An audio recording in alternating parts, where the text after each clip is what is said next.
ॐ अज्ञानतिमिरन्धस्य ज्ञानाञ्जनशलाकया चक्षुरुन्मिलितं येन तस्मै श्रीगुरवे नमः। श्रीचैतन्यमनोभीष्टं स्थापितं येन भूतले स्वयं रूप कदा मह्यं ददाति स्वपदान्तिकं। वन्देऽहं श्रीगुरो श्रीयुतापदकमलं श्रीगुरुन् वैष्णवांश्च श्रीरूपं साग्रजातां सहगणा रघुनाथान्वितं तं सजीवं साद्वैतं सावधूतं परिजनसहितं कृष्णचैतन्यदेवं श्रीराधा कृष्णपादान् सहगणा ललिता श्रीविशाखान्वितांश्च। नमो विष्णुपादाय कृष्णप्रेष्ठाय भूतले श्रीमते भक्तिवेदांत स्वामिनिति नामिने। नमस्ते सरस्वते देवे गौरवाणी प्रचारिणे निर्विशेष शून्यवादी पाश्चात्यदेशतारिणे। नमो महावदन्याय कृष्णप्रेमप्रदायते कृष्णाय कृष्णचैतन्य नामिने गौरतुषे नमः। हे कृष्णा करुणा सिंधु दीनबंधो जगत्पते गोपेश गोपिका कांत राधा कांत नमोस्तुते। तप्त कांचन गौरांगी राधे वृंदावनेश्वरी वृषभानुसुते देवी प्रणमामि हरिप्रिये।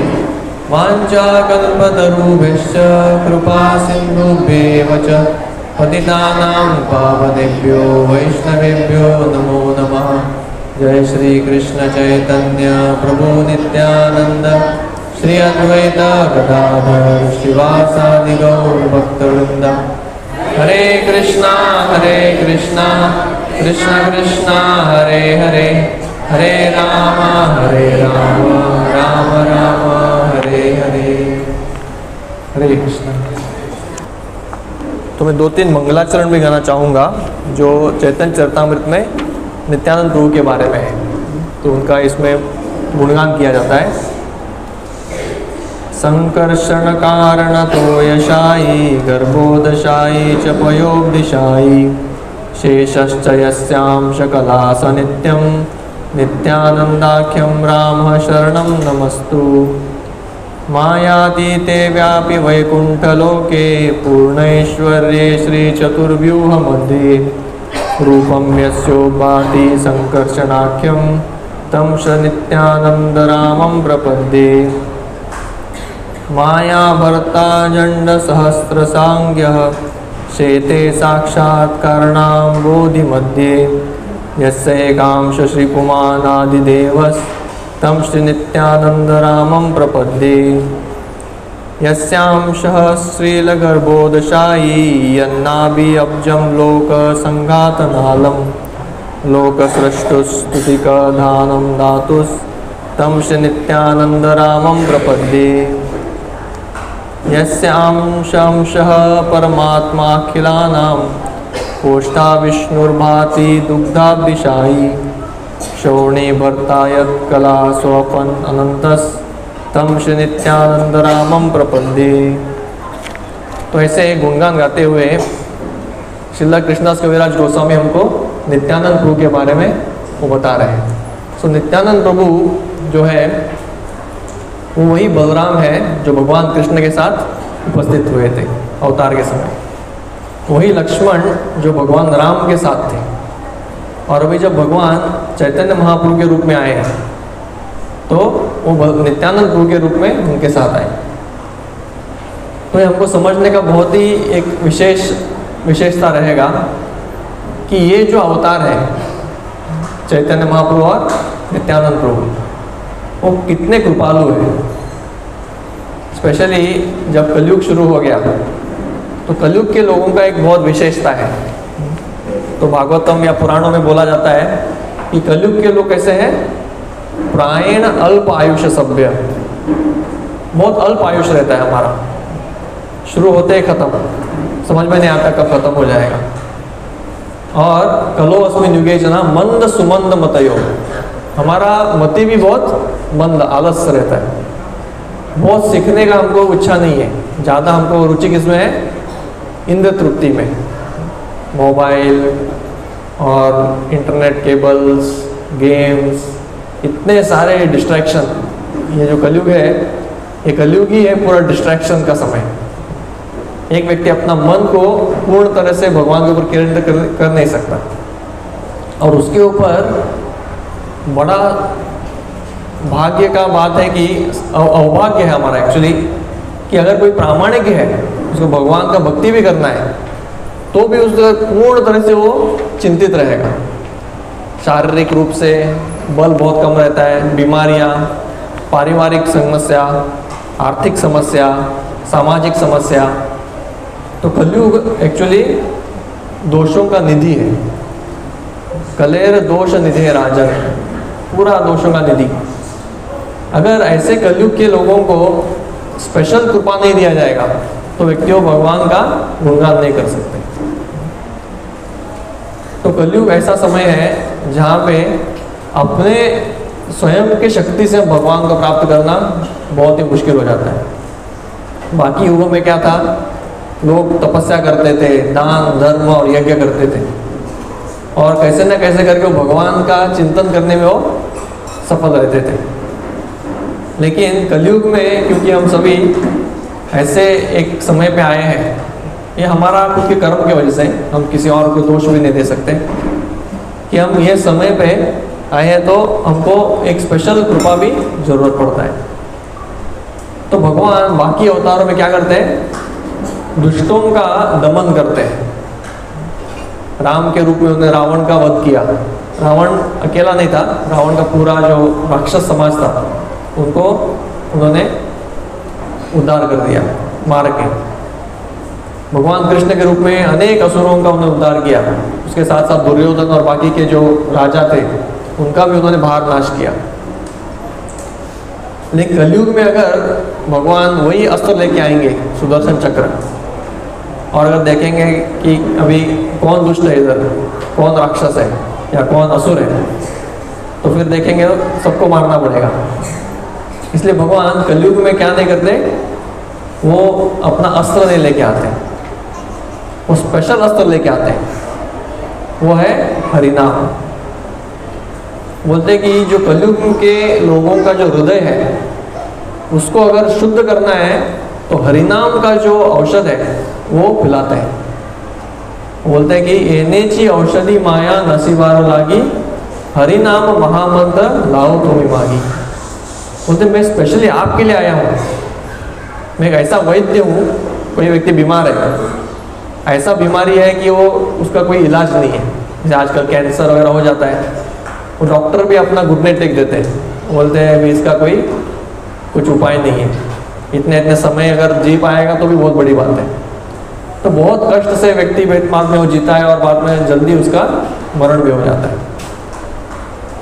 लेकिन ये हमारा जो बीमारी है अभी कैंसर का बीमारी, ये जीवन में ये शरीर लेके चला जाएगा और मर जाएंगे, लेकिन दूसरा शरीर तो मिल जाएगा। लेकिन हमारे हृदय का जो रोग है, जो काम क्रोध मद मोह मत्सर, ये इतने कष्ट वाले हैं, इतने कठिन है कि उससे निपटना इस दुनिया में आसान नहीं है। आसान नहीं, ऐसा बोल सकते कि भगवान के सिवा उसको कोई उद्धार नहीं कर सकता। इसलिए बोल रहे हैं ये जो औषधि है, इन्हें जो औषधि माया नाशी भाई, माया से मुक्त होने का औषधि है, अमृत समान। और मैं उसको लाया हूँ कहाँ से, इधर इस दुनिया में नहीं मिलता है वो। इधर से कोई हम जड़ी बूटी निकाल के हमारा हृदय के बीमारियों को क्लीन नहीं कर सकते। तो भगवान स्पेशली हम लोगों को इम्पोर्टेड में बहुत आनंद आता है ना, हम बोलते हैं इम्पोर्टेड वस्तु बहुत अच्छा है, चाइनीज छोड़ के उनके बाकी सब इम्पोर्टेड वस्तु अच्छे रहते हैं। तो ये इम्पोर्ट कहाँ से हुआ है, गोलोक धाम से। गोलोकेर प्रेम धन हरिनाम संकीर्तन। तो गोलोक धाम से हरिनाम का संकीर्तन, ये महामंत्र जो है, हरे कृष्णा कृष्णा कृष्णा हरे हरे, हरे राम राम राम हरे हरे, ये जो स्पेशल फॉर्मूला है, हर मंत्र का फॉर्मूला रहता है, जैसे उसको अलग अलग जड़ी बूटी डाल के फॉर्मूला बनाते हैं ना, तो हरे कृष्ण महामंत्र जो है वो फॉर्मूला गोलोक से आया है। और बाकी भी मंत्र, ऐसा नहीं कि बाकी हरिनाम वो भी गोलोक से ही है, लेकिन ये स्पेशली कलयुग के लिए बहुत पावरफुल है, रिकमेंडेड। तो नित्यानंद प्रभु वो इतने दयालु है कि वो किसी का भी क्वालिफिकेशन नहीं देखते। अगर हमको ये चाहिए, अगर हमको ज्ञान योग करना है, कर्म योग करना है, तो क्वालिफिकेशन जरूरत पड़ता है। जैसे अगर आपको डॉक्टरेट सीखना है तो क्वालिफिकेशन क्या है, मास्टर्स करना पड़ेगा पहले, उसके बाद डॉक्टरेट कर सकते हैं। मास्टर के लिए ग्रेजुएशन क्वालिफिकेशन। अगर सोचिए भगवत धाम जाना है, भगवान के पास, तो क्वालिफिकेशन क्या है, एक्चुअली क्वालिफिकेशन बहुत है, बहुत बड़ा क्वालिफिकेशन है। लेकिन नित्यानंद बोलते हैं ये क्वालिफिकेशन देखने तो बैठेंगे तो इधर कोई क्वालिफाइड ही नहीं है, तो क्या करते हैं, सबको बिना कोई क्वालिफिकेशन देखे हुए, कोई नीचा ऊंच और कोई जात पात कुछ नहीं देखते, सबको हरिनाम का ये जो औषधि है वो बांटते हैं। इसलिए उनका नाम है नित्यानंद। और उनका जो प्रोसेस है ये जो भक्ति करने का, वो भी आनंदमय है। हमको ऐसा नहीं बोला जाता कि आप एक जगह बैठ के सिर्फ ध्यान लगाओ, और वो भी ध्यान लगाओ किसके ऊपर, एक कोई बिजली या लाइट के ऊपर, नहीं। अगर ऐसा करेंगे तो सब लोग सो ही जाएंगे। प्रवचन में लोग सोते हैं तो फिर ध्यान में सोना तो आप सोच सकते हैं। एक व्यक्ति कहीं गए थे, ध्यान का एक शिविर था, और वो शिविर में सबको बिठाया गया था, और मास्टर ने बोला अभी आप सब सीधा बैठो। फिर सब सीधा बैठ गए। फिर सीधा बैठ के आप आंखें बंद करके आप ध्यान लगाओ।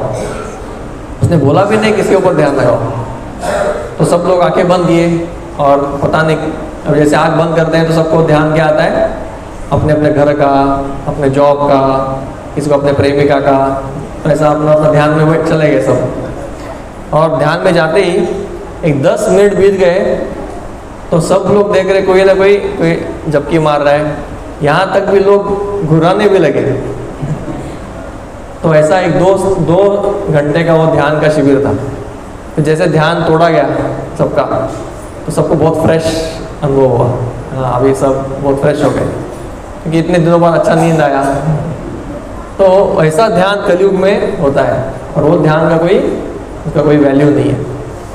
लेकिन वही एक व्यक्ति अगर हरिनाम करते हैं, तो भगवान चैतन्य महाप्रभु क्या बोलते हैं, कि हरिनाम तो मैं लेके आया हूँ, लेकिन इसको देने के लिए श्रद्धा का मूल चाहिए। श्रद्धा मूले शुद्ध नाम, ये हाथे थे बिकाए। ये हरिनाम का जो एक दुकान है, ये दुकान में करेंसी कौन सा चलता है, या हमारा इंडियन रुपीस या डॉलर भी नहीं चलता। इधर करेंसी है श्रद्धा। थोड़ा तो श्रद्धा दिखाना चाहिए। किसको बुलाया, आप आइए, आके हरिनाम में एक माला जप कीजिए, तो थोड़ा जो श्रद्धा है वो व्यक्ति हरिनाम लेगा, वो माला लेगा, और थोड़ा बोलेंगे तो उसको हर रोज़ एक माला शुरू करेगा। तो जैसे शुरू करता है तो तुरंत उसको बीमारी से ठीक होने का अनुभव मिलने लगता है। इसलिए कई सारे लोग हैं, उनको बीमारी से ठीक होना ही नहीं है, वो इस्कॉन में आएंगे ही नहीं। हमको जैसे है वैसे ठीक है, हमको टीवी देखना है, ये करना है, गलत चीज़ें करना है, और ये करते ही हमको मरना है। तो वो इतने स्टबन, उनको क्या बोलते हैं, इतने हड्डी है कि उनको हरिनाम भी नहीं लेना है। जब प्रभुपाद एक जोक करते थे, बोले एक बूढ़ा व्यक्ति था और उसकी पत्नी थी। पत्नी भक्त थी और ये भक्त नहीं था। तो उसकी पत्नी बोलती थी उसको, चैंटिंग करो। बोलते कांट, तो मैं नहीं कर सकता। तो ऐसे हमारे जो कलयुग है, इतना सरल उपाय को भी हम लेने में बहुत आलस करते हैं। तो नित्यानंद प्रभु का हमको बहुत ही आवश्यकता है।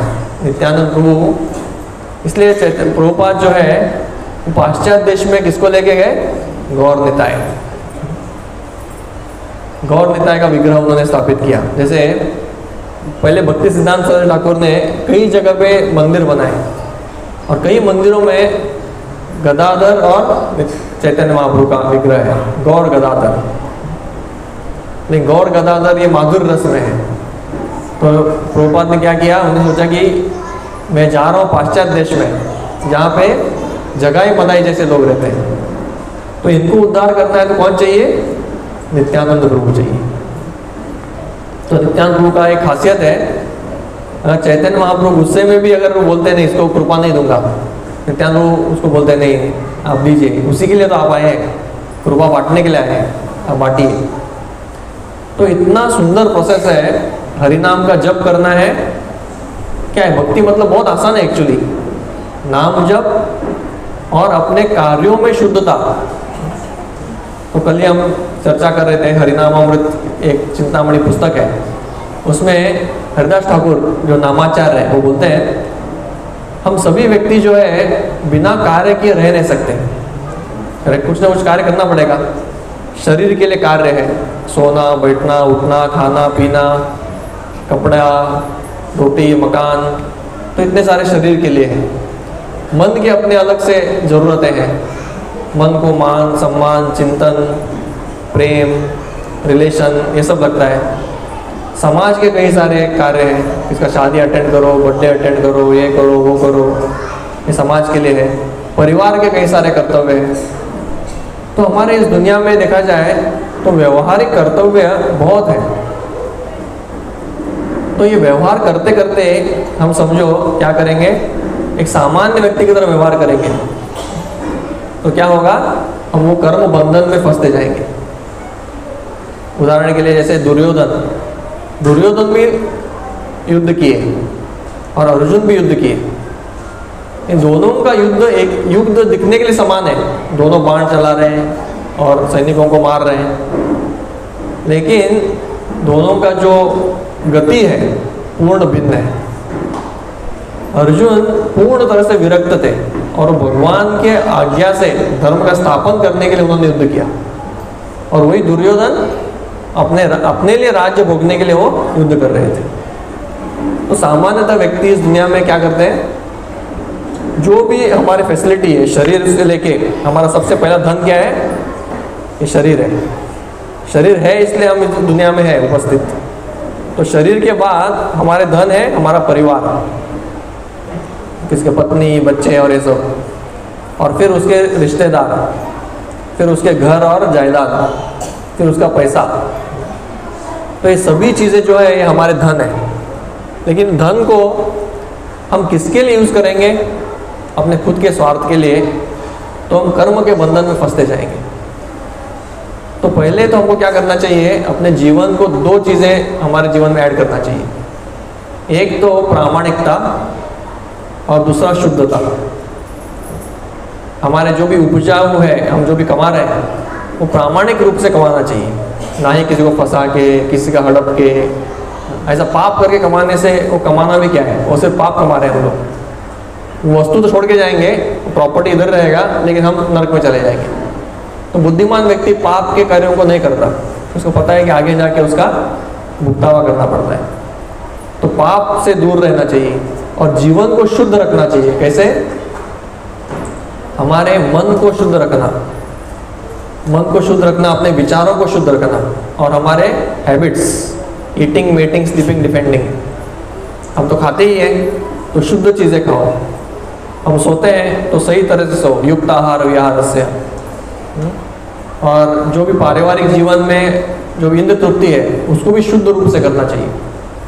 तो ये सब कुछ जब शुद्ध हो जाता है तो हम क्या कर सकते हैं, उसको भगवान को अर्पित कर सकते हैं।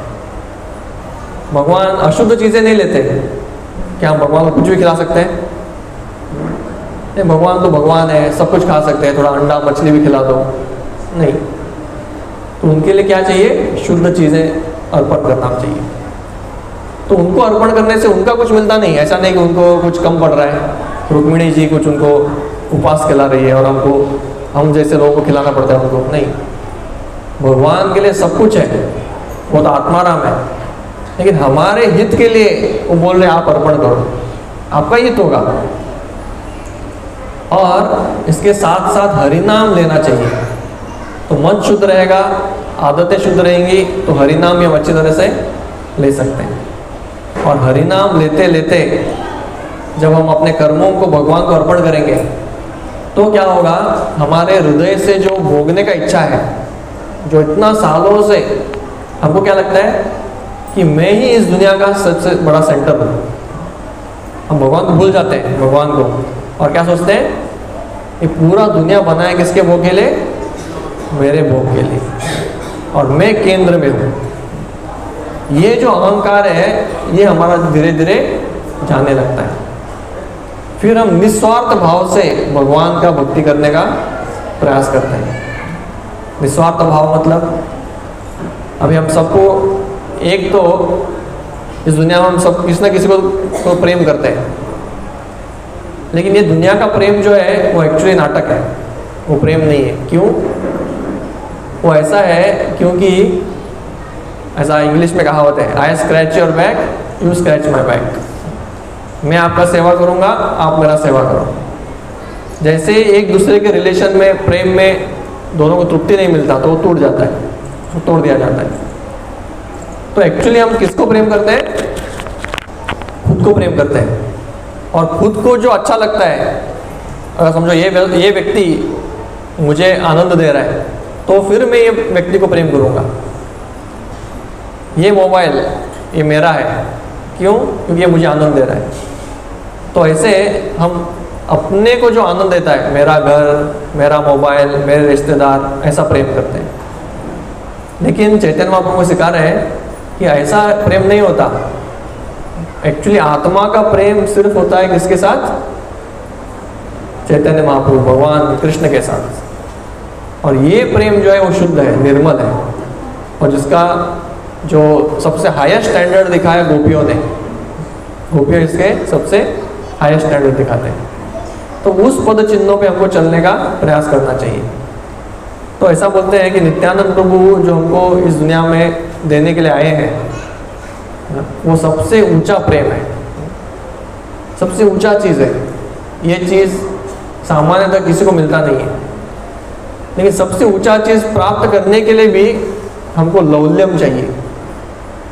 एक आचार्य बहुत सुंदर बताते हैं कि कृष्ण भक्ति रस भाविता मति कृतो यत् उपदोपि लभ्यते कुतोपि लभ्यते अत्र लौल्यम मात्र एक मूलम कोटि सुकृत जन्म सुकृति न लभ्यते। बोलते हैं कि कृष्ण का प्रेम जो है कहीं भी अगर आपको मिल रहा है, जैसे हम इस दुकान में अगर किसी को ऐसा एक सब कुछ वस्तु है बहुत अनमोल, कहीं भी मिल रहा है तो जाके लेते हैं ना। अगर किसने बोला पंजिम में डायमंड बांट रहा है कोई फ्री में, तो आप में से कोई आलस करेगा जाने के लिए? सब तो तुरंत कैसे ना कैसे करके पहुंच जाएंगे उधर। टैक्सी, गाड़ी, घोड़ा, चल के भी जा सकते, लेकिन जाएंगे क्योंकि फ्री में बट रहा है तो जाना है उधर। तो उसे तो बोल रहे हैं, अगर आपको न्यूज़ आया कि भगवान कृष्ण का प्रेम बटा जा रहा है, लेकिन हमको क्या उसका वैल्यू पता नहीं है, समझो वैल्यू पता चल गया तो बोल रहे हैं कुछ ना कैसे करके उसको ले लो, खरीद लो। आसानी से कहीं बढ़ता नहीं है, नहीं चैतन्य महाप्रभु उसको लेके आए बांटने के लिए, ले लो ले लो ले लो। वो बोल रहे हैं इसके लिए भी क्या लगता है? लौल्यम, ग्रीड, लोभ। क्या लोभ चाहिए? मुझे चाहिए भगवान का कृष्ण प्रेम चाहिए। तो जब उनको ये लोभ लग जाता है तो उसके लिए हम कुछ भी करने के लिए प्रयास करते हैं। हमको बोला जाएगा आप जप करो तो कृष्ण प्रेम मिलेगा, तो जप करेंगे। हमको बोला जाएगा आप ये अपने जीवन में उतारो, तो हम उतारेंगे, क्योंकि हमको लौल्यम चाहिए, लौल्यम है। तो ये चीज़ से हमको अपना जीवन सफल होना चाहिए। अगर हम ये शरीर धारण कर रहे हैं, तो ये शरीर धारण करने कुछ ना कुछ ये तो रहेगा ना, कुछ तो हेतु रहेगा।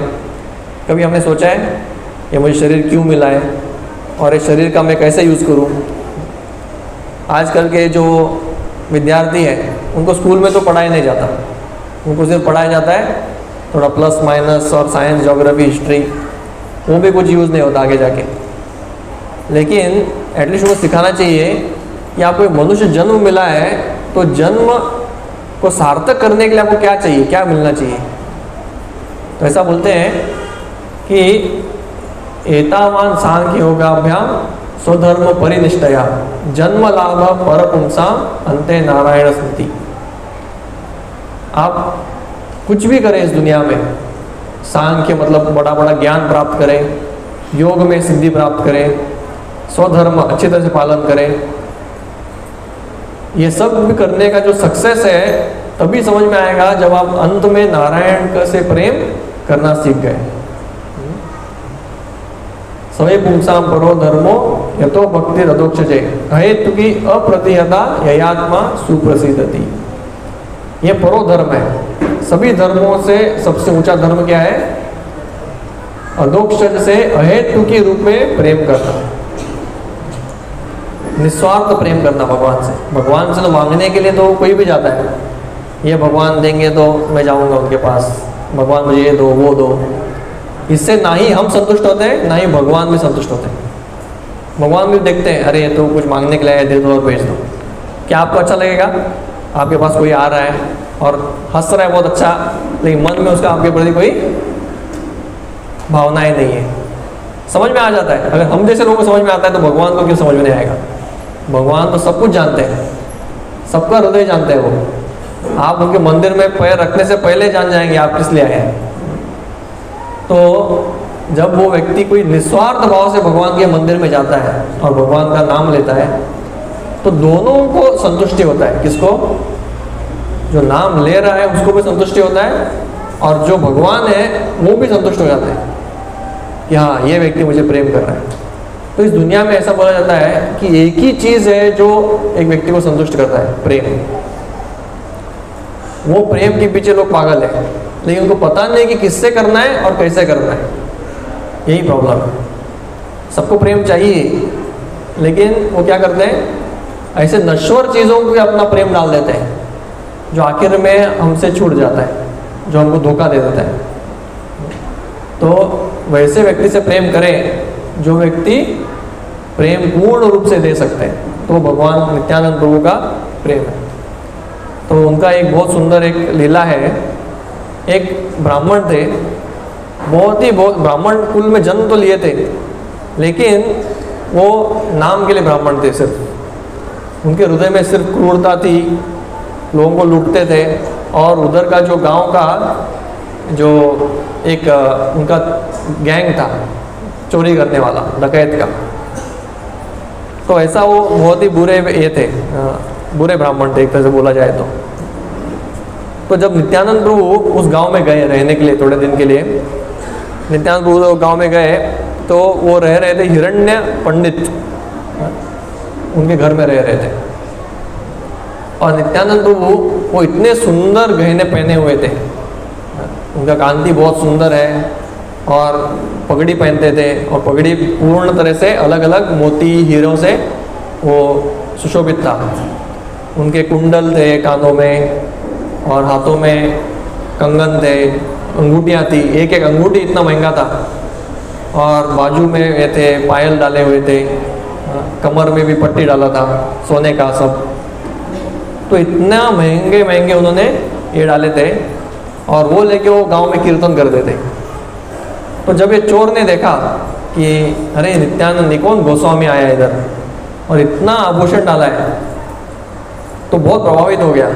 वो सोचा कि इसको एक बार लूट ले तो पूरा दुनिया जिंदगी भर कुछ करने का जरूरत नहीं है। तो तुरंत अपने गैंग के पास गया और बोलने लगा कि दुर्गा की कृपा से, काली माँ की कृपा से क्या हुआ है, हमारे लिए उन्होंने कुछ बहुत बड़ा अवसर भेजा है, इनको लूट लेंगे। नित्यानंद नाम का गोस्वामी है, उसको आज रात को लूट लेंगे तो हमारा जीवन बन जाएगा।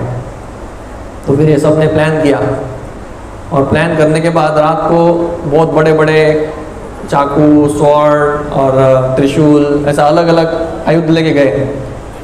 और अंधेरा था तो घर के सामने गए तो देखा तो अभी तक वो सोए नहीं थे कोई, तो थोड़ा दूर में आके बैठ गए और एक व्यक्ति को भेजा, आप जाओ और नज़र रखो। जैसे नित्यानंद को उनके पार्षद सो जाएंगे, सब जाके हल्ला करेंगे, उनको मार के हम उनका सभी गहने चुरा देंगे।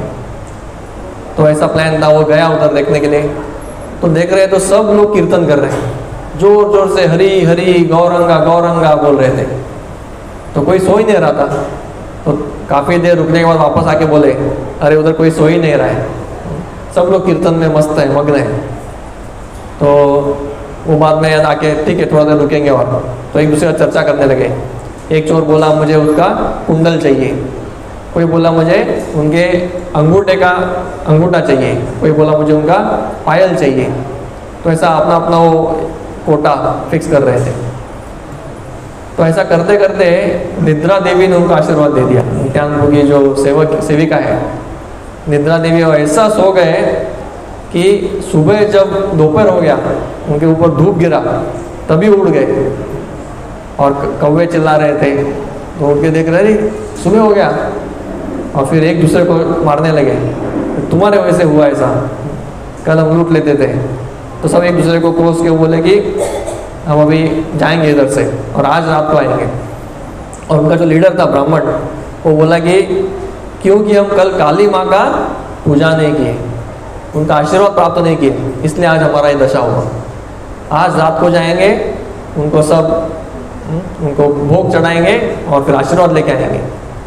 तो सब गए शाम को, काली माँ को स्पेशली बलि चढ़ाया जाता है, तो बलि चढ़ाया और तथाकथित आशीर्वाद लेके आ गए। फिर से गए नित्यानंद के इसके पास, कुटीर के पास, पूरा अंधेरा था।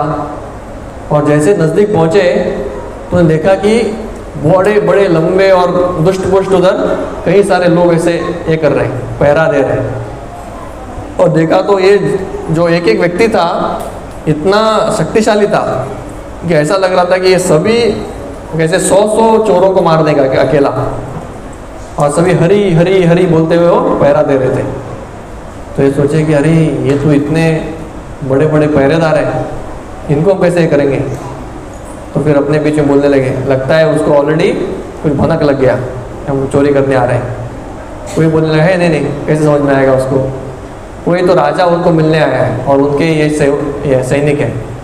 ऐसा ऐसा कुछ अपने बीच में बोले, और बोले कि 10 दिन रुकेंगे, जैसे पहरेदार हट जाएंगे फिर हम जाएंगे। फिर वापस आए। फिर थोड़े दिन के बाद वो नज़र रख रहे थे, और बाद में जैसे देखा कि एक रात को ये पहरेदार नहीं दिख रहे, तो अगला रात उन्होंने प्लानिंग किया। फिर से सभी आयुध लेके गए।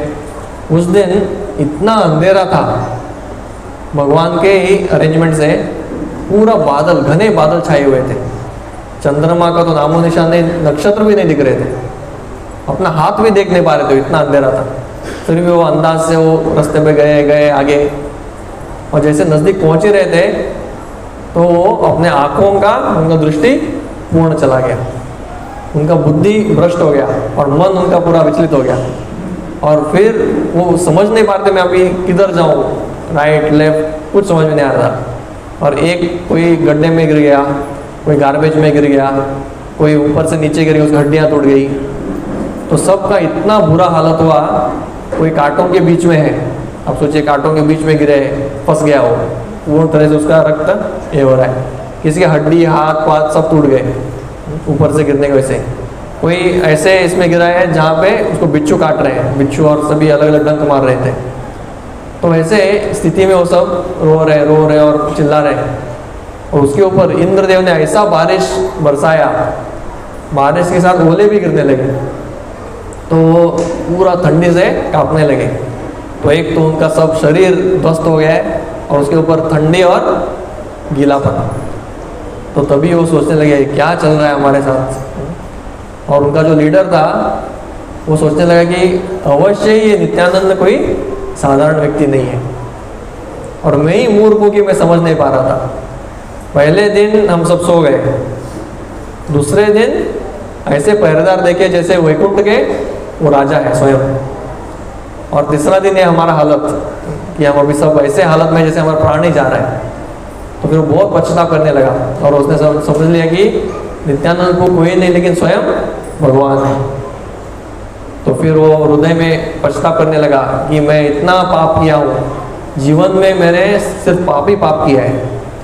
आज मैं प्रण लेता हूँ, अगर मैं बच गया तो आज से मैं सब पाप त्याग दूंगा और डायरेक्टली मैं नित्यानंद के चरणों का आश्रय लूँगा।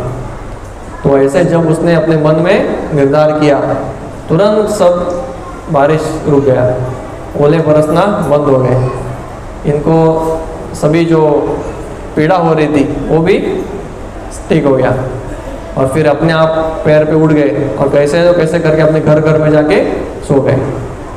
और अगला दिन ये ब्राह्मण, उसका बुद्धि जैसे ठिकाने आया था, वो गया गंगा में स्नान किया और तुरंत जाके नित्यानंद प्रभु के घर में प्रवेश किया, और सभी जो पार्षद है उनके सामने जाके उसके चरणों में गिर गए, नित्यानंद प्रभु के चरणों में, और चरण को पकड़ के रोने लगा और रोते रोते बोलने लगे आप कृपा कीजिए, आप दीन दयाल हैं, आप क्षमा कर सकते हैं, और अब मैं आपका भी दास हूँ।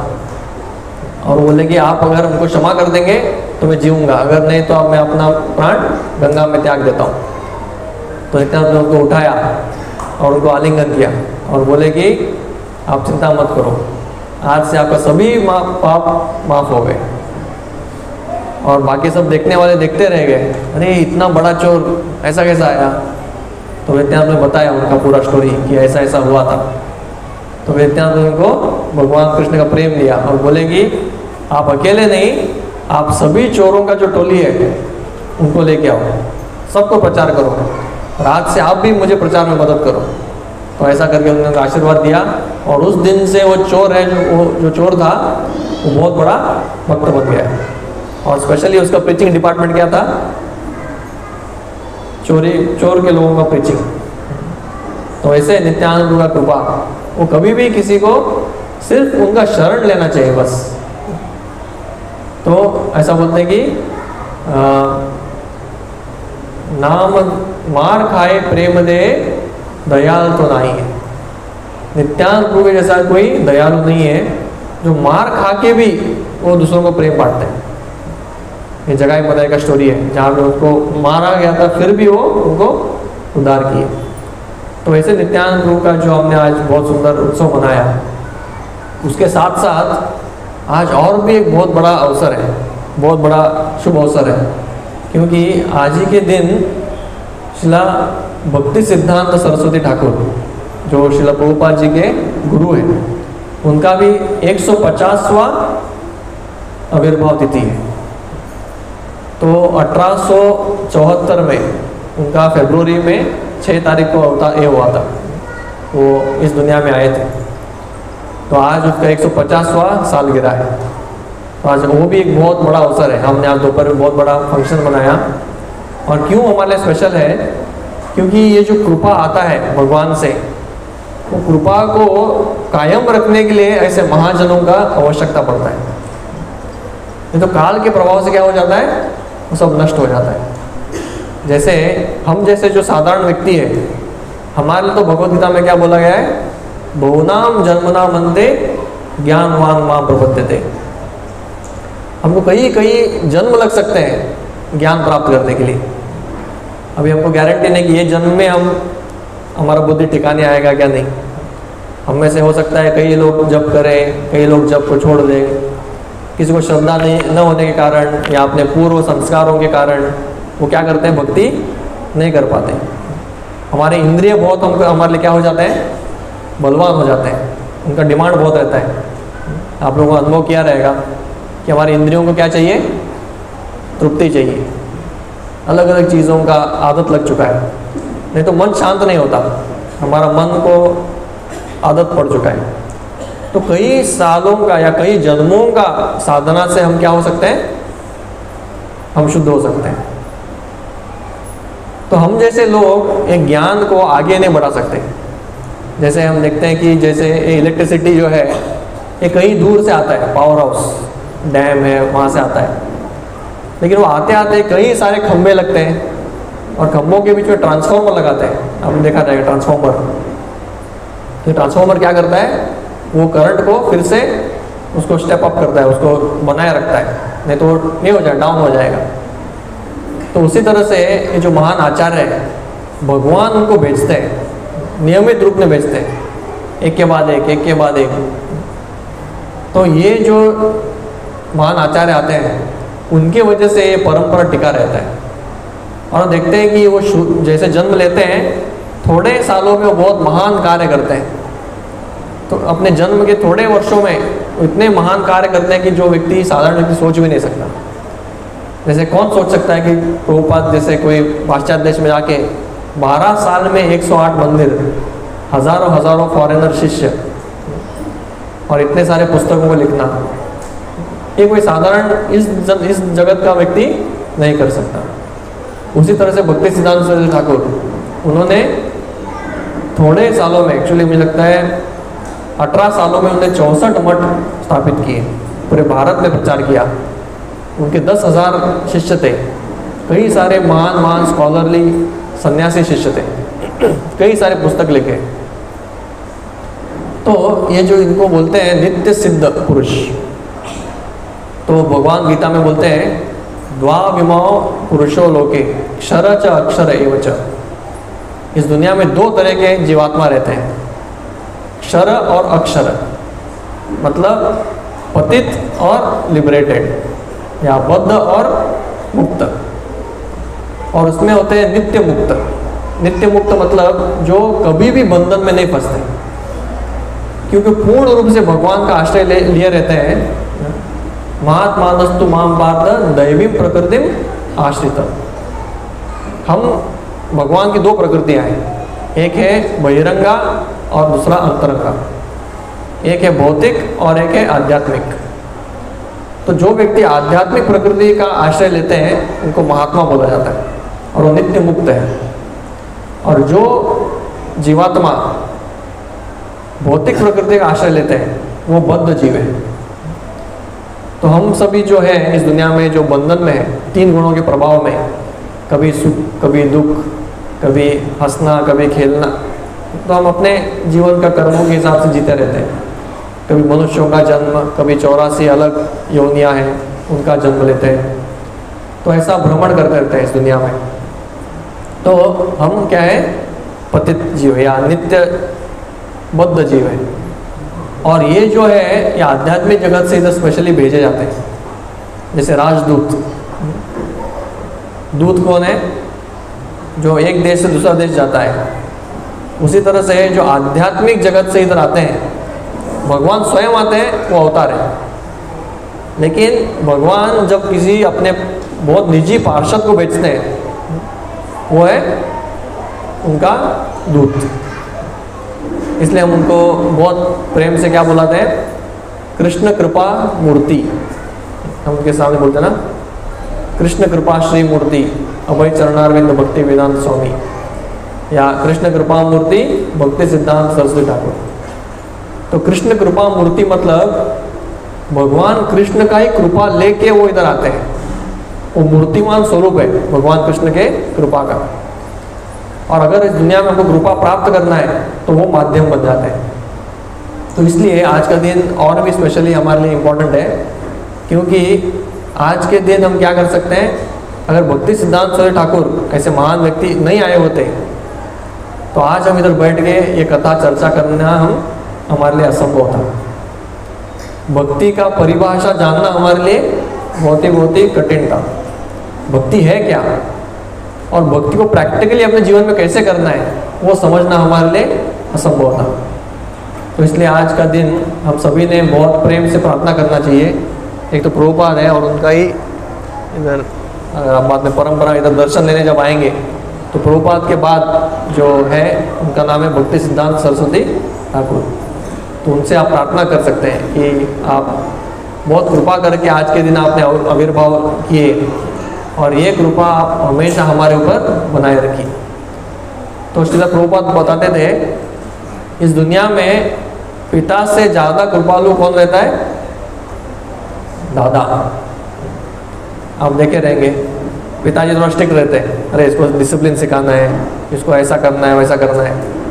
लेकिन दादाजी कभी अपने पोते को डांटते नहीं, बहुत ही कम।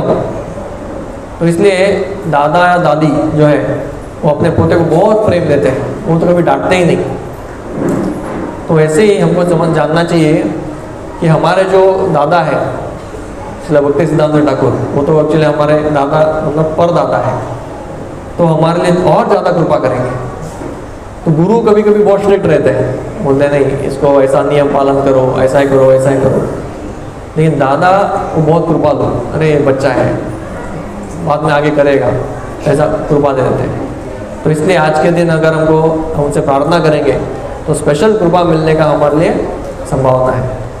तो आप सभी को बहुत बहुत धन्यवाद कि आप इतने बड़े मात्रा में आए और ये जो भगवान चैतन्य महाप्रभु का जो मिशन है उसको अपने जीवन में लागू करने का प्रयास कर रहे हैं। और आप इतना एक आश्वासन रखिए कि इस दुनिया में अगर आनंद है कहीं तो सिर्फ भक्ति में है। बाहर का जो आनंद है वो तथा क्षणिक है और वो हमको और भी अशुद्ध बनाता है। थोड़ा जाके अगर पार्टी करके आएंगे तो उसमें हमारा कोई उद्धार नहीं होगा, उल्टा हमारा अधोगति होगा, आत्मा का और भी तमोगुण में प्रवेश होगा। तो इस दुनिया का जो तथाकथित एंजॉयमेंट है, भोग है, वो अशुद्ध है और उसके साथ साथ वो तमोगुण में हमको और प्रवेश कराता है और उसमें एक्चुअली आनंद भी नहीं है। वो हमारे मोह की वजह से हमको आनंद लग रहा है, लेकिन है आनंद तो सिर्फ भक्ति में है। अभी हमको समझ में नहीं आता होगा क्योंकि हमको पहले का आदत लगा हुआ है। जैसे हम धीरे धीरे भगवान की भक्ति में प्रवेश करेंगे फिर हमको आत्मा का जो आनंद आएगा। गीता में भगवान बोलते हैं आनंद मतलब जो आत्मा से आता है, बाहर से जो आता है वो कैसा आनंद रहेगा, वो आनंद हो ही नहीं सकता। क्योंकि जो स्वरूप से आनंदमय है, सच्चिद आनंद, उसको बाहर से आनंद देने का कैसे आपको ये जरूरत पड़ रहा है, उसका मतलब कुछ तो गड़बड़ है। तो अगर हम अंदर से आनंद नहीं प्राप्त कर सकते तो हम अपने जीवन में कुछ तो बहुत बड़ा चीज़ मिस कर रहे हैं। यम लब्ध्वा चापरम लाभम मन्ने तेना अधिकम ततः यस्मिन स्थितो ही दुखेन गुरुर्नापि विचल्यते। भगवान बोलते ऐसा स्थिति प्राप्त होगा जहाँ पे आपको प्राप्त मिलते ही ये जो आत्मा का आनंद है वो उसके संपर्क में आते ही आपको ऐसा लगेगा कि मैंने पूरी दुनिया को प्राप्त कर लिया, सभी आपकी इच्छाएं पूर्ण हो जाएंगी, आप आत्माराम हो जाएंगे। यस्मिन स्थितो, ऐसे स्थिति में जो स्थित होता है, गुरुर ना भी विचल लेते, इस दुनिया का कुछ भी बहुत बड़े से बड़ा जो संकट है उसको विचलित नहीं कर सकता। क्यों? अभी अपने स्थिति में स्थित है, बाहर से उसको गाली दो, बाहर से उसको कुछ नुकसान हो, कुछ भी हो, अभी अंदर से आनंद आ रहा है उसको तो अभी और क्या। तो वैसा आनंद प्राप्त करना अगर आपको चाहते हैं जो एक्चुअली मनुष्य जीवन में आपको मिल सकता है तो आप सभी ये जो भक्ति मार्ग है उसको आप ग्रहण कीजिए। और इसका सभी जो गारंटी देते हैं वो महान महान ऋषि मुनि है, कभी फंसाएंगे नहीं हो, इतना आप याद रखिए। ऐसा मत सोचिए कि कोई आपको इधर मतलब किसी न किसी रूप से हम फंस जाएंगे, घाटे में पड़ जाएंगे, ये कोई घाटे का स्कीम है। इस दुनिया में बहुत सारे स्कीम चलते हैं, बाकी स्कीम में फ़ायदा हो ना हो या नुकसान हो, ये स्कीम हमेशा प्रॉफिटेबल रहेगा। तो आप ये श्रद्धा से आप आगे बढ़िए। तो ये आपके लिए एक रिक्वेस्ट है। तो बहुत बहुत धन्यवाद आप सभी सावरडे के जनता को इधर आ रहे हैं और ऐसे आते रहिए, भगवान की भक्ति करते रहिए। हरे कृष्ण।